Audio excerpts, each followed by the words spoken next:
بسم اللہ الرحمن الرحیم۔ یہ چوتھا سبق ہے۔ او مع حصر بما فوق الاثنین ای بثلاثۃ فصاعدا ما لم يجتمع شروط المتواتر او بہما ای باثنین فقط او بواحد، یا حصر کے ساتھ ہو دو سے زائد میں، یعنی تین یا تین سے زائد میں، بشرطے کہ تواتر یا متواتر کی شرط کو جمع نہ کرے۔ او بہما ای باثنین فقط، یا دو میں صرف یا ایک میں صرف۔ والمراد بقولنا ان یرید باثنین الا یرید باقل منہما، اور ہمارے قول ان یرید باثنین سے مراد باثنین کا مطلب یہ ہے کہ وہ نہ آئے دو سے کم کے ذریعے۔ فإن ورد بأكثر في بعض المواضع من السند الواحد، پس اگر وہ وارد ہو دو سے زائد سے سند کے ایک سند کے کسی جگہ پر، کسی مرتبے میں، کسی طبقے میں، لا یضر، تو یہ نقصان دہ نہیں ہے، اس لیے کہ اقل مقدار یا اقل عدد اس میں اصول حدیث میں غالب ہوتا ہے اکثر پر۔ اذ الاقل فی ھذا یقضی علی الاکثر، اس لیے کہ اقل عدد اس میں غالب ہوتا ہے اکثر پر۔ ذرا اس کا مختصر مطلب ملاحظہ فرمائیں۔ یہ بات پیچھے سے چلی آ رہی ہے کہ اگر خبر کی سندیں کثیر ہوں بغیر حصر کے اور شرطیں پائی جائیں جو بیان کی گئی ما قبل میں، تو وہ خبر متواتر ہے، اور اگر خبر کی سندیں کثیر ہوں لیکن حصر کے ساتھ ہوں، کوئی تعداد متعین ہے، تو پھر اس کی تین قسمیں بنتی ہیں۔ اگر تین سے زائد میں حصر ہے تو حدیث مشہور ہے، اگر دو سے دو میں حصر ہے تو وہ حدیث عزیز ہے، اور اگر ایک میں منحصر ہے تو وہ حدیث غریب ہے۔ کیا مطلب؟ ایک روایت کو تین سے دو سے زائد راوی روایت کر رہے ہیں ہر طبقے میں تو وہ حدیث مشہور ہے، اور اگر ہر طبقے میں دو ہی راوی روایت نقل کر رہے ہیں تو وہ حدیث عزیز ہے، اور اگر ہر طبقے میں صرف ایک راوی نقل کر رہا ہے تو وہ حدیث غریب ہے۔ والمراد بقولنا سے بتلایا ہے کہ دو کا مطلب یہ ہے کہ دو سے کم نہ ہو، البتہ زائد ہو جائے اس سے فرق نہیں پڑے گا۔ اسی طریقے سے ایک کا مطلب یہ ہے کہ کم سے کم ایک راوی ہر طبقے میں ہو۔ آخر میں قاعدہ بیان کیا، اذ الاقل فی ھذا یقضی علی الاکثر، یعنی اس میں اقل عدد کا اعتبار کیا جاتا ہے، اکثر عدد کا اعتبار نہیں کیا جاتا ہے۔ فالاول والمتواتر وهو المفید للعلم الیقینی، فاخرج النظری على ما یأتی تقریرہ بشروطہ التي تقدمت۔ تو پہلا یعنی متواتر، اور وہ فائدہ دیتی ہے علم یقینی کا، علم ضروری کا، علم بدیہی کا، پھر نکال دے گی وہ نظری کو اس تقریر کی وجہ سے جو آ رہی ہے، اپنی شرطوں کے ساتھ جو ما قبل میں گزر گئی، التی تقدمت، جن کا ما قبل میں ذکر ہوا، جو ما قبل میں گزر گئی۔ یہاں سے متواتر کا فائدہ بیان کر رہے ہیں۔ اس میں بتلایا کہ علم یقینی کا فائدہ دیتی ہے۔ آگے اختلاف ہے، اس کا خلاصہ وغیرہ ترجمے کے بعد آپ سنیں گے۔ الیقین، والیقین هو الاعتقاد الجازم المطابق، یقین وہ پختہ اعتقاد ہے، پختہ یقین ہے، المطابق للواقع، للواقع ہونا چاہیے جو واقع کے مطابق ہو۔ وهذا هو المعتمد ان خبر المتواتر ان خبر التواتر يفيد العلم الضروري، يفيد للعلم الضروري وهو الذي يضطر الانسان اليه بحيث لا يمكن دفعه، اور یہی قول معتمد ہے اور یہی اعتماد والا قول ہے، مفتہ بھی قول جسے کہتے ہیں، کہ خبر متواتر علم ضروری کا، علم بدیہی کا فائدہ دیتی ہے، اور علم بدیہی وہ ہے جس کو ماننے کے لیے انسان مجبور ہو جائے اس طور پر کہ اس کا انکار ممکن نہ ہو۔ وقیل، اور ایک قول یہ ہے، لا یفید العلم الا نظریا، کہ یہ فائدہ نہیں دیتی ہے مگر علم نظری کا، ولیس بشیء، ابن حجر نے یہ کہا کہ یہ قول کوئی قول نہیں ہے، یہ کچھ نہیں ہے، لأن العلم بالتواتر حاصل لمن لیس له اہلیت النظر کالعامی، اس لیے کہ تواتر کا علم حاصل ہوتا ہے، تواتر سے علم اس شخص کو بھی حاصل ہو جاتا ہے جس کے اندر غور و فکر کی صلاحیت نہیں ہوتی ہے، کالعامی جیسے جاہل۔ اذ النظر ترتیب امور معلومۃ او مظنونۃ یتوصل بها الى علوم او ظنون وليس في العامی اہلیت ذلك فلو كان نظریا لما حصل لهم، اس لیے کہ نظر امور معلومہ یا امور مظنونہ کو ترتیب دینے کا نام ہے جن سے پہنچا جاتا ہے علوم یا ظنون کی طرف، علم یا ظن کی طرف پہنچا جاتا ہے، اور عامی کے اندر جاہل میں اس کی صلاحیت نہیں ہوتی ہے، یعنی ترتیب دینے کی صلاحیت نہیں ہوتی ہے۔ پس اگر وہ علم نظری ہوتا تو جاہلوں کو حاصل نہیں ہوتا۔ یہاں سے مصنف علیہ الرحمہ نے ایک بات یہ بیان کی ہے کہ خبر متواتر آیا علم بدیہی کا فائدہ دیتی ہے یا علم نظری کا فائدہ دیتی ہے۔ اس سلسلے میں آپ دو مذہب یاد رکھیں۔ پہلا مذہب جمہور کا ہے اور وہ یہ ہے کہ خبر متواتر علم نظری کا، علم بدیہی کا فائدہ دیتی ہے، خبر متواتر علم بدیہی کا فائدہ دیتی ہے، علم نظری کا فائدہ نہیں دیتی ہے۔ دوسرا قول اشاعرہ میں سے امام الحرمین ابو المعالی الجوینی رحمہ اللہ، اسی طریقے سے معتزلہ میں سے ابو الحسین بصری اور علامہ کعبی، یہ تین حضرات ہیں، امام الحرمین ابو المعالی الجوینی جو اشاعرہ میں سے ہیں، اور معتزلہ میں سے ابو الحسین بصری ہیں اور علامہ کعبی ہیں۔ ان تینوں حضرات کا ماننا یہ ہے کہ خبر متواتر علم نظری کا فائدہ دیتی ہے۔ اس کے علاوہ ایک قول امام غزالی سے منقول ہے، وہ یہ فرماتے ہیں کہ خبر متواتر سے نہ تو علم نظری حاصل ہوتا ہے اور نہ کہ علم بدیہی حاصل ہوتا ہے، بلکہ وہ ان دونوں کے درمیان ایک واسطہ قائم کرتے ہیں، گویا آپ یہ کہہ سکتے ہیں واسطۃ بین الواسطتین کے قائل ہیں، جیسا کہ ملا علی قاری نے اس کی وضاحت کی ہے۔ وَلَاحَ بِهَذَا التَّقْرِيرِ الْفَرْقُ بَيْنَ الْعِلْمِ الضَّرُورِيِّ وَالْعِلْمِ النَّظَرِيِّ إِذِ الضَّرُورِيُّ يُفِيدُ الْعِلْمَ بِلَا اسْتِدْلَالٍ وَالنَّظَرِيُّ يُفِيدُهُ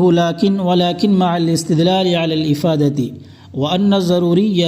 يحصل لكل سامع والنظري لا يحصل إلا لمن فيه أهلية النظر۔ اور اس تقریر سے فرق ظاہر ہو گیا علم ضروری یعنی علم بدیہی اور علم نظری کے درمیان، اس لیے کہ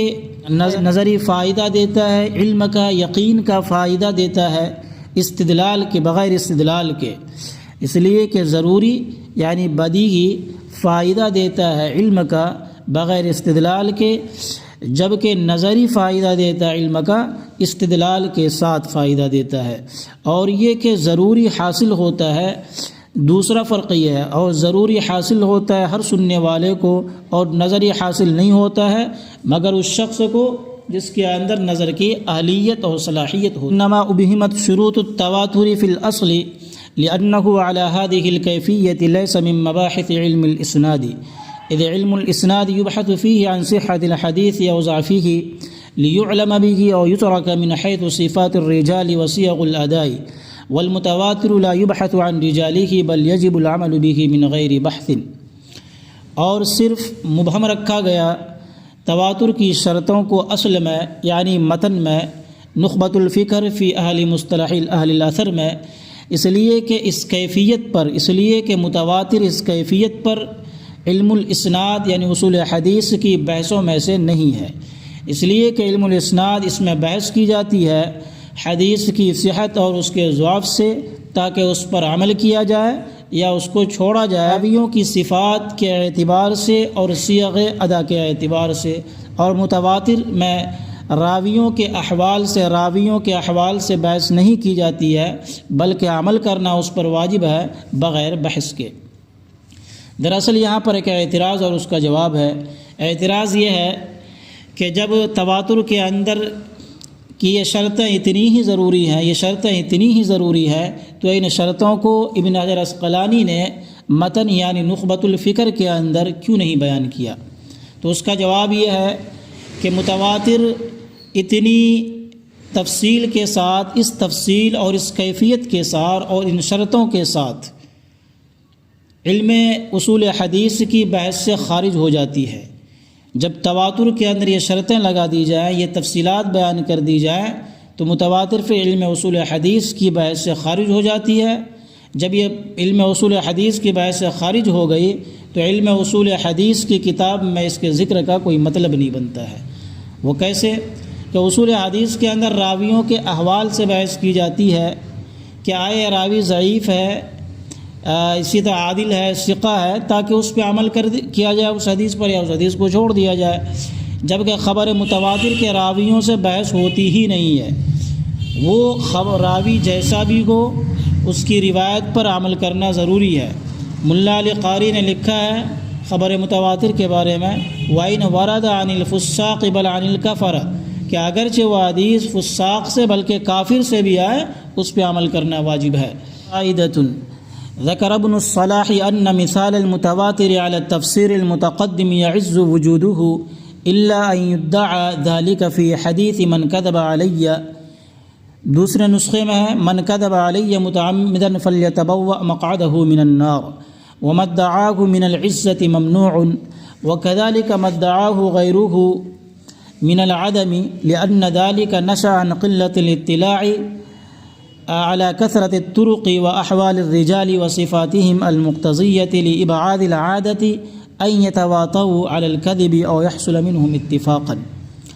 ابن صلاح نے ذکر کیا ہے کہ متواتر کی مثال مذکورہ تفسیر کے مطابق مشکل ہے اس کا وجود، یعنی متواتر کی مثال مذکورہ تفسیر کے مطابق اس کی مثال ملنا، اس متواتر کا وجود مشکل ہے، مگر یہ کہ دعویٰ کیا جائے متواتر ہونے کا، من کذب علی متعمدا فلیتبوأ مقعدہ من النار والی حدیث میں، وما ادعاہ من العزت، اور وہ جس کا دعویٰ یعنی مشکل ہونے کا دعویٰ جو انہوں نے کیا، ممنوع قابل تسلیم نہیں ہے، وکذا اور اسی طرح قابل تسلیم نہیں ہے وہ دعویٰ جو ان کے علاوہ دیگر حضرات جیسے ابن حبان اور حازمی نے کیا ہے، من العدم یعنی عدم کا، معدوم ہونے کا جو دعویٰ کیا ہے وہ بھی قابل تسلیم نہیں ہے، وَكَذَا مَدَّعَاهُ غَيْرُهُ مِنَ الْعَدَمِ، اور اسی طرح قابل تسلیم نہیں ہے وہ دعویٰ جس کو ان کے علاوہ جیسے ابن حبان اور حازمی نے کیا ہے، یعنی عدم کا دعویٰ، وہ قابل تسلیم نہیں ہے۔ لِأَنَّ ذَلِكَ نَشَأَ، اس لیے کہ یہ پیدا ہوا ہے کم واقف ہونے کی وجہ سے، کثرت طرق سے، راویوں کے احوال اور ان کی ان صفات سے جو تقاضا کرتی ہیں اس بات کا کہ عادت محال قرار دے کہ وہ متفق ہو جائیں جھوٹ پر، یا ان سے اتفاقاً جھوٹ کا صدور ہو جائے۔ ومن احسن ما يقرر به كون المتواتر موجودا وجود كثرة في الاحاديث، اور ان دلائل میں سے سب سے اچھی دلیل جن کے ذریعے متواتر کا موجود ہونا احادیث کی کتابوں میں بکثرت ثابت کیا جاتا ہے۔ ومن احسن ما يقرر به، اور ان دلائل میں سے جن سے ثابت کیا جاتا ہے متواتر کا موجود ہونا، احادیث کی کتابوں میں بکثرت موجود ہونا ثابت کیا جاتا ہے، یہ ہے کہ ان الکتب المشہورۃ المتداولۃ بأیدی اہل العلم، کہ وہ کتب مشہورہ جو رائج ہیں اہل علم کے درمیان، شرقاً و غرباً، مشرق و مغرب یعنی پوری دنیا میں، چہار دانگ عالم میں، المقطوع عندهم بصحت نسبتها الى مصنفیها، قطعی ہیں ان کے نزدیک ان کی نسبت کا ان کے مصنفین کی طرف صحیح ہونا، قطعی ہیں، یقینی ہے ان کے نزدیک ان کی نسبت کا صحیح ہونا ان کے مصنفین کی طرف۔ اذا اجتمعت على اخراج حدیث، جب یہ جمع ہو جائے کسی حدیث کی تخریج پر، وتعددت طرقه تعددا، اور اس کی سند اتنی تعداد میں ہو جائے، تحیل العادت تواطؤهم عن الكذب، کہ عادت محال قرار دے ان کے اتفاق کو جھوٹ پر، ان کے جھوٹ پر اتفاق کو محال قرار دے، الی آخر الشروط، آخری شروط تک، آخری شرطوں تک جو دوسری دیگر شرائط لگائی گئی ہیں۔ افاد العلم الیقینیہ، تو وہ فائدہ دے گی علم یقینی کا، بصحت الی قائلہ، اس کے قائل تک صحیح ہونے کا فائدہ دیتی ہے۔ ومثل ذلك فی الکتب المشہور کثیر، اور اس کی مثالیں کتب مشہورہ میں بے شمار ہیں۔ یہاں سے یہاں تک کا خلاصہ یہ ہے، ابن صلاح یعنی مقدمہ ابن الصلاح والے نے یہ کہا کہ حدیث متواتر کا وجود بہت مشکل ہے، ان کو ایک حدیث ملی۔ دوسرے علماء جیسے ابن حبان، علامہ حازمی وغیرہ نے یہ کہا کہ حدیث متواتر تو موجود ہی نہیں ہے، یعنی اتنی شرائط کے ساتھ پائی نہیں جا سکتی۔ ابن حجر نے ان کے اوپر چوٹ کی اور یہ کہا کہ یہ اصل میں کم علمی کی وجہ سے یہ بات کہی جا رہی ہے، کم واقفیت کی وجہ سے یہ بات کہی جا رہی ہے۔ ومن احسن سے حدیث متواتر کے وجود کی دلیل دی گئی ہے۔ دلیل کا خلاصہ یہ ہے کہ ہمارے یہاں کتب مشہورہ متداولہ یعنی سیاہ ستہ وغیرہ جو کتابیں، اس کے علاوہ بھی بہت ساری کتابیں ہیں۔ یہ کتابیں جن حضرات کی لکھی ہوئی ہے، ان کتابوں کی نسبت جن مصنفین کی طرف ہے، وہ اس نسبت کے اندر کسی کو کوئی شک نہیں ہے۔ وہ مصنفین اپنی اپنی سندوں سے حدیث بیان کرتے ہیں اور یہ کہتے ہیں کہ یہ حدیث متواتر ہے، اس کے اندر شرائط بیان کرتے ہیں۔ اب اس میں ایک بات یہ ہوتی ہے کہ وہ تمام کتابیں، تمام مصنفین کسی حدیث پر متفق ہو جاتے ہیں کہ یہ حدیث متواتر ہے، تو اس حدیث کو متواتر کیوں کرنا مانا جائے؟ اس لیے کہ ان مصنفین کا جھوٹ پر اتفاق کرنا یا ان سے جھوٹ کا صدور ہونا محال ہے۔ کیوں؟ اس لیے کہ ان میں سے کوئی کسی زمانے میں پیدا ہوا، کوئی کسی زمانے میں پیدا ہوا، کوئی کسی علاقے کا، کوئی کسی علاقے کا ہے، تو ان حضرات کا جھوٹ پر متفق ہونا ممکن ہی نہیں ہے۔ اور پھر ان کی بیان کردہ حدیث کی سندیں اتنی ہیں کہ اس حدیث سے یقین کا فائدہ ہو جاتا ہے۔ تو اب آپ یہ بتائیں کہ ایسی حدیث کو متواتر نہیں کہا جائے گا تو پھر کیا کہا جائے گا؟